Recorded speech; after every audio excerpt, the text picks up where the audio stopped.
En la Argentina hubo tres manifestaciones conocidas como el Malón de la Paz. La primera, bajo la presidencia de Perón. La segunda, durante la última dictadura militar, en septiembre del 76. Y la última, en el final del kirchnerismo, en el final del gobierno de Alberto Fernández, y terminó siendo desalojado del campamento de este último Malón en los primeros días del gobierno de Milei en diciembre de 2023. A pesar de eso, de que el último Malón de la Paz fue con Milei, el anteúltimo con la dictadura militar, el que sufrió la represión más fuerte fue el primer Malón de la Paz durante la presidencia de Perón. En este video te cuento por qué. Hola, estoy en la entrada del Museo de la Inmigración que funciona donde era el Hotel de Inmigrantes en la Argentina. Aquí, en el Hotel de Inmigrantes, hace 78 años, a finales de agosto de 1946, estuvo alojado el primer Malón de la Paz, compuesto por pobladores de origen indígena de Jujuy y Salta. Ellos, a fines de agosto del 46, fueron desalojados de este mismo hotel de inmigrantes, donde habían sido recibidos por el gobierno peronista y expulsados, emvagonados y remitidos a sus provincias de origen por la fuerza. Muchos de ellos dejaron forzosamente sus pertenencias, hasta sus documentos. Este desalojo constituyó un verdadero secuestro por el cual esta población fue remitida a Abrapampa y tuvo que esperar ahí, muchos de ellos sin dinero, sin recursos, que le devolvieran los documentos que habían quedado tirados por el piso acá en las inmediaciones del Hotel de Inmigrantes. Acompáñenme y les cuento un poco más de esta historia. En su primera campaña electoral, Perón recorre las provincias norteñas prometiendo repartir tierras. Por eso, después de que triunfa, las comunidades de la Puna se organizan y arman una caravana con delegados de comunidades de Salta y de Jujuy que vienen a pie, algunos con mula, otros con caballo, a Buenos Aires a pedirle a Perón que cumpla su promesa. La caravana cuenta inicialmente con apoyo oficial. El teniente Bertonasco, que venía trabajando con Perón en la Secretaría de Trabajo y Previsión, acompaña toda la comitiva y organiza, hace como enlace con el ejército, que proporciona muchas veces alojamiento, comida, caballerizas para el Malón de la Paz a lo largo de su recorrido. Al mismo tiempo, toda la prensa va dando noticias de las distintas ciudades que ellos visitan, cómo se los recibe, y se va propagandizando todo este evento, sobre todo a medida que el Malón de la Paz se acerca a Buenos Aires. Todo este acompañamiento hacía esperar un final feliz. Todo el Malón de la Paz es propagandizado de alguna manera casi como un segundo 17 de octubre.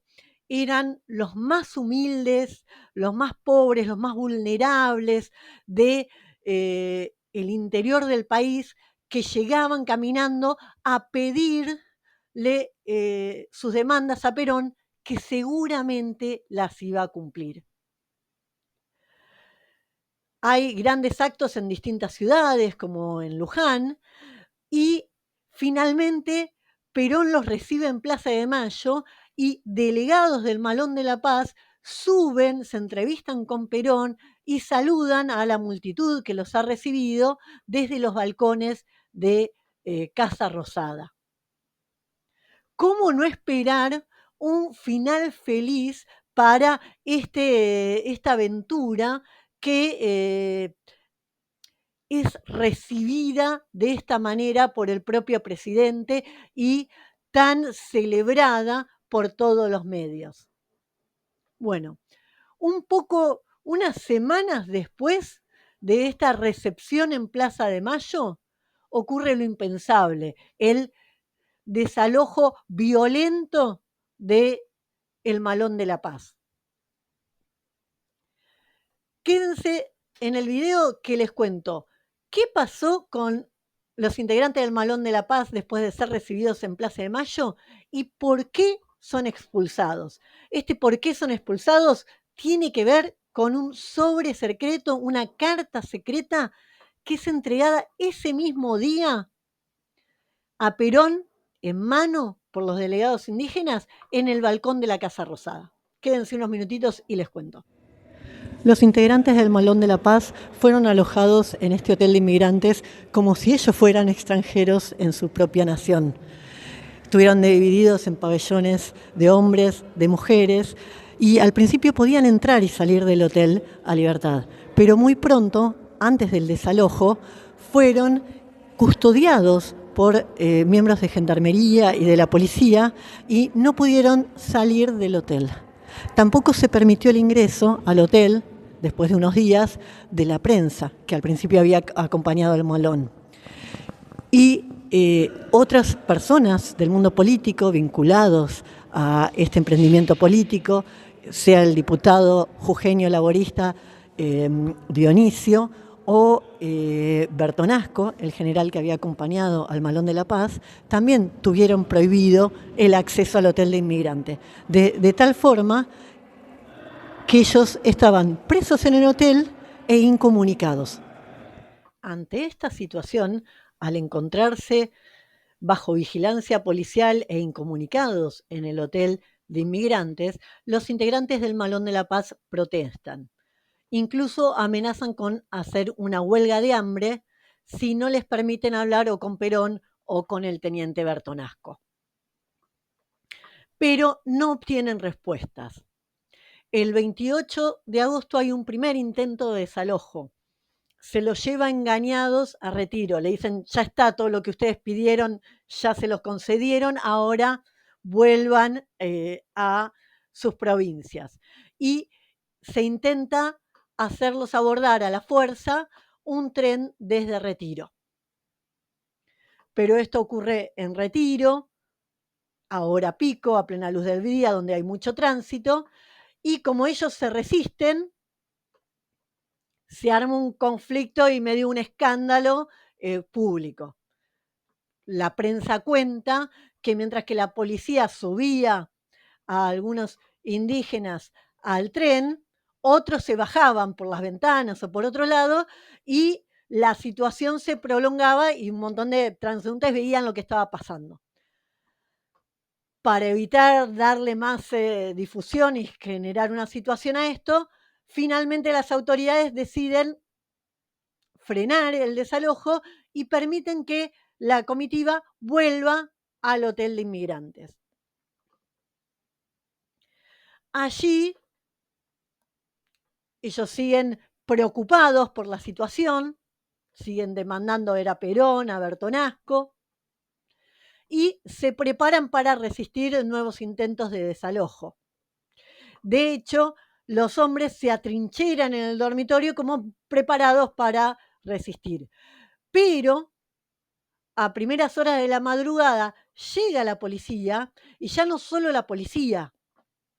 Al hotel de inmigrantes concurre en la madrugada del 29 de agosto la policía, la prefectura marítima, un cuerpo de bomberos, usan gases lacrimógenos, y frente a esta situación de que los hombres estaban atrincherados, van hacia el dormitorio de las mujeres, empiezan a desalojarlas a la fuerza y ante los gritos de las mujeres que intentan defenderse, los hombres salen en defensa de sus compañeras.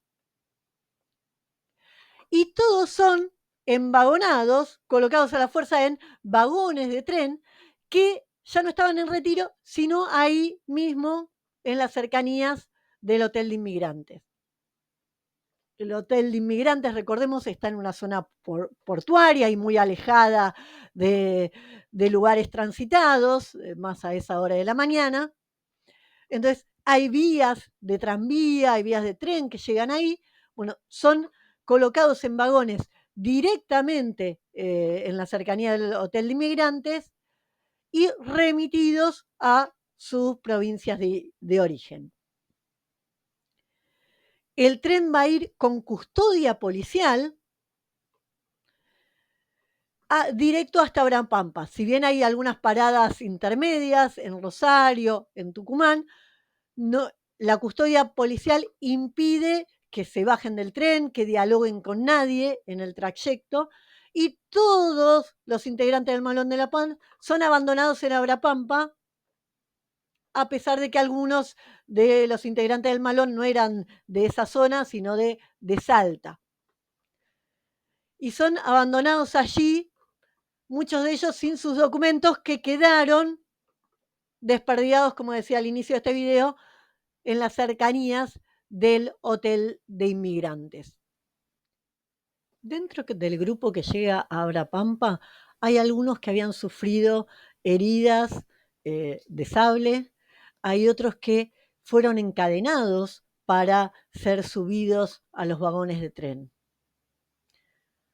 Sin embargo, pese a la fuerte represión que hubo, hay 3 miembros del Malón de la Paz, Teobaldo y Exaltación Flores y Ciriaco Condori, que una vez que el tren está en movimiento, cuando todavía no alcanza gran velocidad, se bajan del tren, se tiran por las ventanas y se deambulan en la ciudad y luego se refugian en el domicilio del teniente Bertonasco. Ellos 3, junto con Bertonasco, van a ir a la prensa a denunciar el desalojo y a contar algo muy importante que hasta ese momento no se sabía. A los pocos medios que les prestan atención, porque la mayoría de los medios le dan la espalda, cuando el Malón de la Paz venía y iba a ser recibido por Perón en Plaza de Mayo, todos los medios lo cubrían, todos los medios. Estaba la Secretaría de Prensa atrás y le repartía las banderitas y los pósters con la imagen de Perón para sacarle fotos y difundirlos en prensa. Eso al principio. Pero tras el desalojo, la mayoría de los medios le dan la espalda. A los pocos que siguen escuchando a los integrantes del Malón de la Paz, Teobaldo, Exaltación Flores, Ciriaco Condori y el teniente Bertonasco, van a contarles algo que hasta ese momento era un secreto. Y que es, según ellos, la razón del desalojo que habían sufrido. ¿Qué es lo que cuentan a la prensa después del desalojo?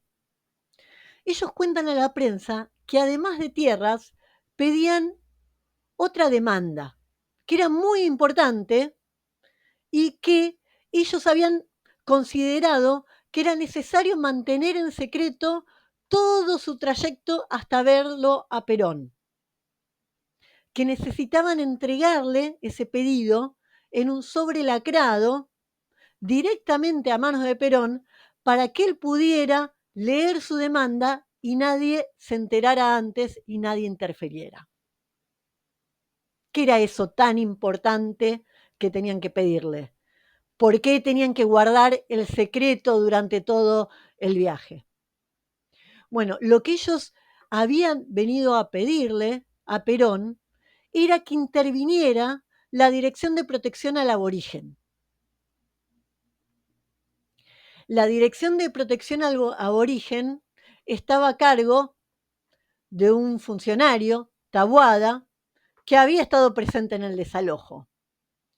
Y la Dirección de Protección al Aborigen tenía injerencia en muchos aspectos de la vida social en el norte del país y de otras provincias también.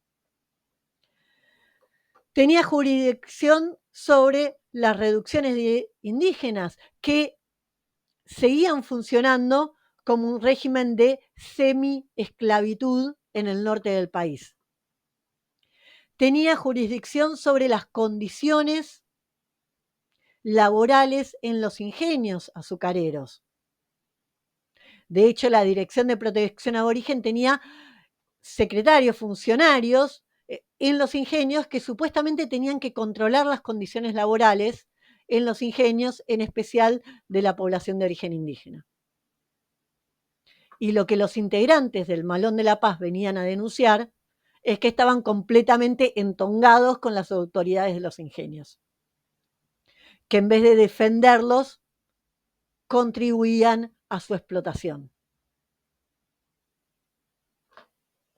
Entonces, ellos venían a pedir que se cambiara ese personal político. Al mismo tiempo había una propuesta de reemplazo, ¿sí?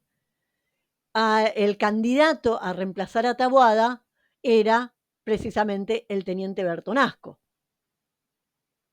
Y cuando uno entiende esto, entiende varias cuestiones que se ven a lo largo de la marcha, de la caravana y especialmente en Plaza de Mayo.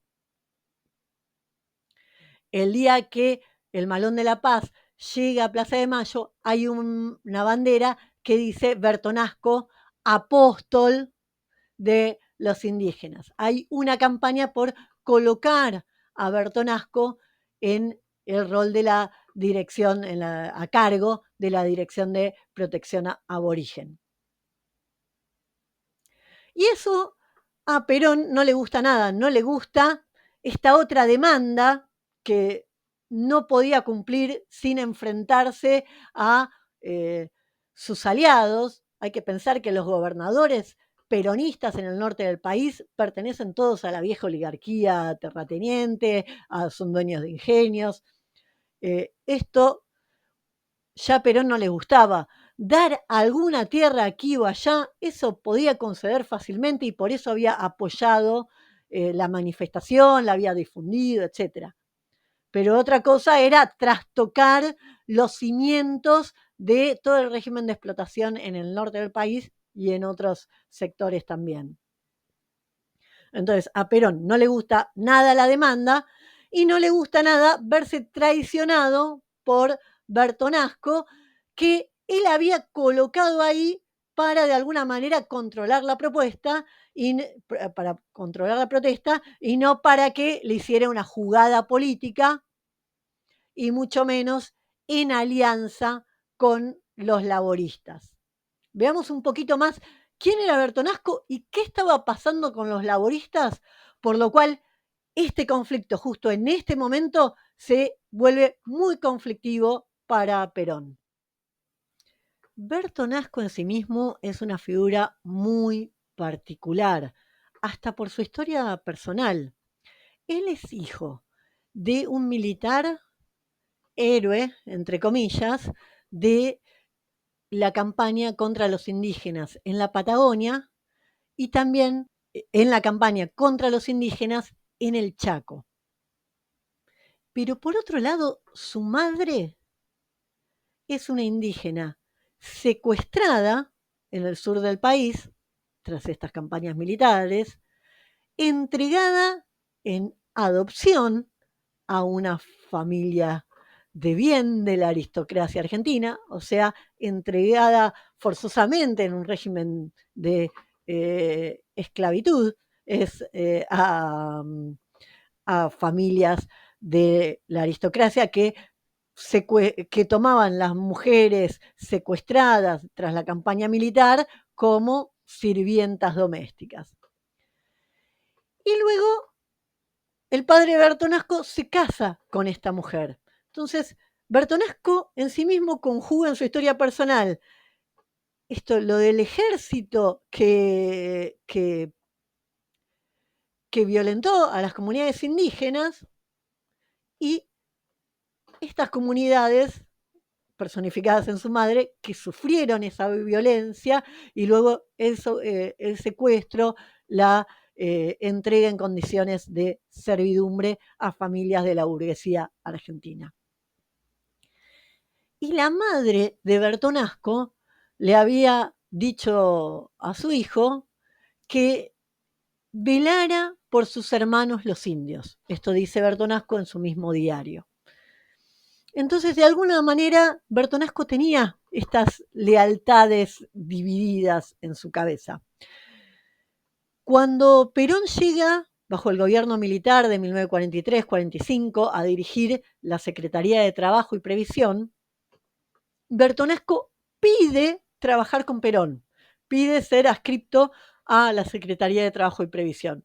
Y allí Perón lo manda a la Dirección Nacional de Tierras a ocuparse de asuntos vinculados al reparto de tierras a indígenas.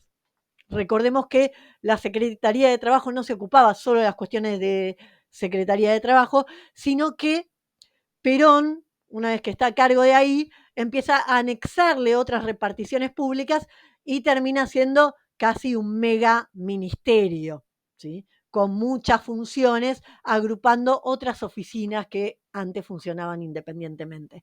Entonces, Perón tenía a su cargo ya estos problemas, la Dirección de Protección al Aborigen, la Dirección de Tierras, y manda a Bertonasco a este tema de la Dirección de Tierras. Y ahí empieza a hacer algunas vinculaciones con líderes de origen indígena. Y por eso algunos integrantes del Malón de la Paz refieren que cuando van a hacer gestiones a Buenos Aires y estas gestiones no funcionan, buscan hablar con Bertonasco. Incluso en algunos diarios, encontré una foto anterior a esta etapa, aparece una foto supuestamente de Bertonasco en la década del 20 en Ranchos Collas. Supuestamente ya en otros momentos, durante su formación militar y su trabajo militar, Bertonasco había tomado contacto con comunidades collas. Sea que estos vínculos y estas lealtades de Bertonasco con las comunidades indígenas venían de antes, como dice algunos artículos de la prensa, o sea que las construyó a lo largo de esta convivencia en todo el trayecto de la caravana del Malón de la Paz. Lo cierto es que tras el desalojo, Bertonasco se mantiene fiel a los indígenas y va a tratar de interceder ante el gobierno, ante la prensa, para que se atiendan las demandas de los indígenas y particularmente este cambio en las autoridades de la Dirección de Protección Aborigen. Este reclamo de cambio de autoridades no es un simple cambio de nombres, no es una cuestión menor.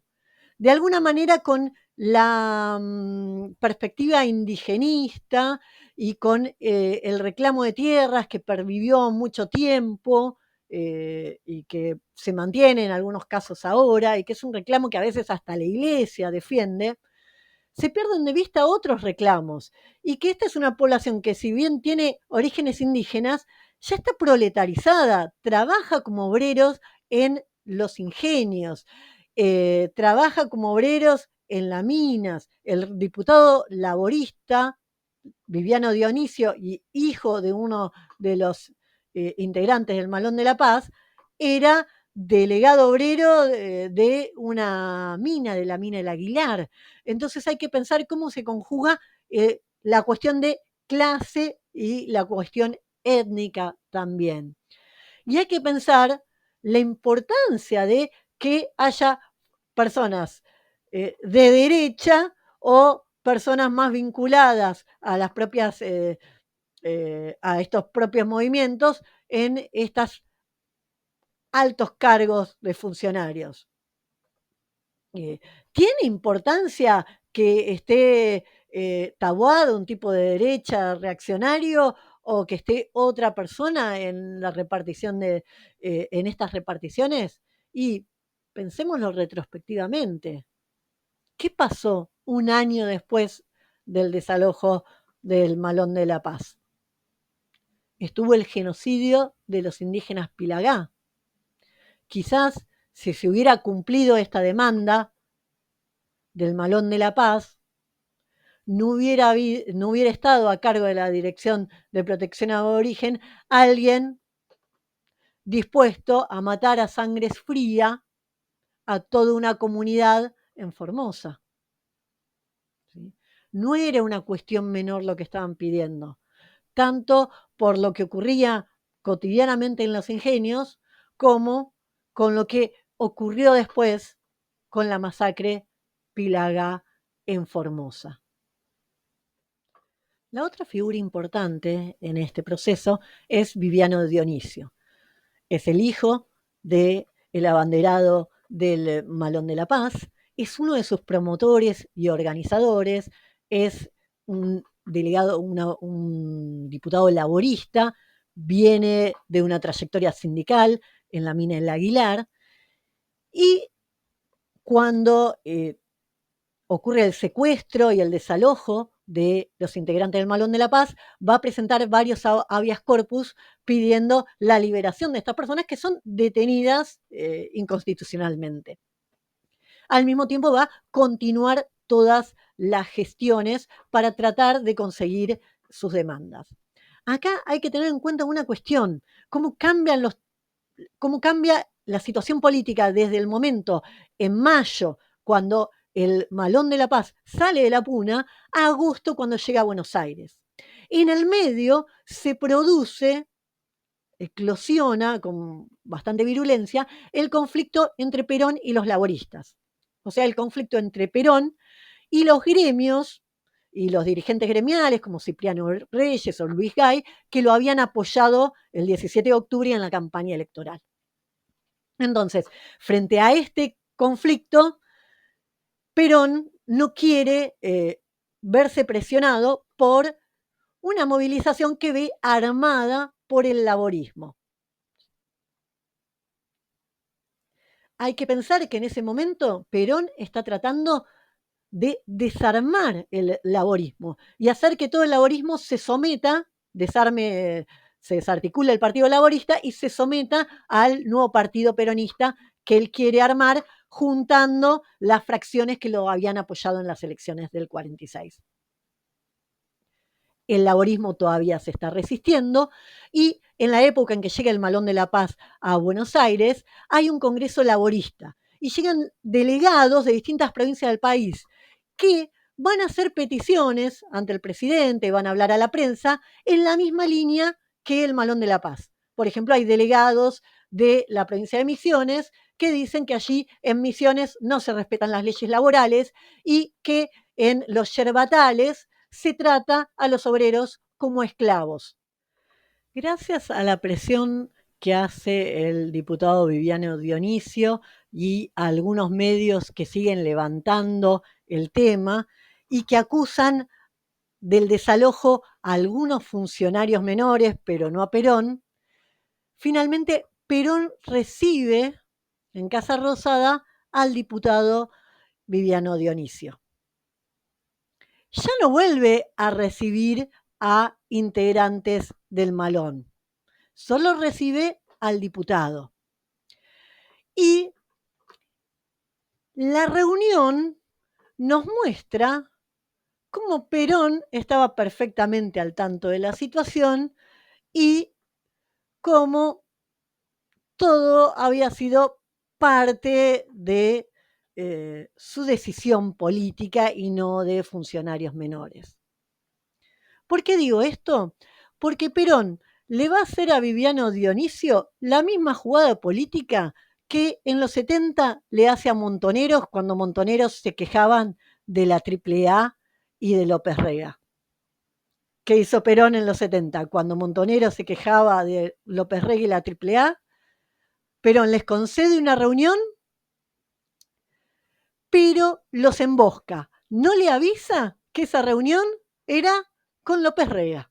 Y les dice, ¿tienen algo de qué quejarse? Con López Rega atrás y avalando él a López Rega. Bueno, acá con el Malón de la Paz pasa lo mismo. Perón recibe a Viviano Dionisio junto con Taboada, el director de migración, el director de protección aborigen, y con Peralta, que era el director de migraciones, bajo cuya responsabilidad estaba el Hotel de Inmigrantes. Ambos habían estado en el desalojo y eran responsables directos. Al tenerlos a su lado en esa reunión, Perón los estaba avalando. Y claramente Viviano Dionisio se fue de esa reunión con las manos vacías. Un par de años después, Perón concedió algunas tierras en esa región de la Puna. De alguna manera, mucho de la prensa o la historiografía hablan del Malón de la Paz solo remitiendo al problema de las tierras para ocultar parte del problema central, para ocultar cuáles eran las verdaderas demandas de la comunidad, cómo esas demandas no se cumplieron, cómo por no cumplirse esas demandas, después esto está eslabonado, emparentado con la masacre de los indígenas Pilagá en Formosa, en Rincón Bomba. Y, en cambio, si se habla de que el Malón de la Paz era simplemente un reclamo por tierras, y bueno, Perón tarde pero cumplió. Y no, no es así. Perón no cumplió lo que pedían, Perón claramente estaba al tanto de lo que ocurría y hay otras cosas que se explican perfectamente de esta manera. Por ejemplo, cuestiones menores como que se haya sancionado a Bertonasco, que supuestamente se lo sanciona por el mal uso del uniforme, cuando en realidad se lo sanciona por haber avalado este pedido más radical de las comunidades puneñas. Si el problema hubiera sido que no usaba el uniforme y usaba el poncho, Perón no se hubiera fotografiado con él. El problema era que Bertonasco estaba de la mano de los laboristas, de la mano de las comunidades puneñas, haciendo una movida que iba a afectar a la oligarquía norteña, que era la aliada del gobierno peronista. Y que Perón pensaba que era leal a él cuando era más leal a este pueblo norteño. Todo este episodio tiene muchos detalles que no puedo llegar a describir acá en un video relativamente corto. Los invito también a leer parte de los textos que he escrito, que les voy a poner acá el link en la descripción. También a conocer más sobre la masacre de los indígenas Pilagá, les voy a compartir también un link a un video sobre ese tema. Suscríbanse al canal para ver más episodios de Mundo Populista. Nos vemos la próxima.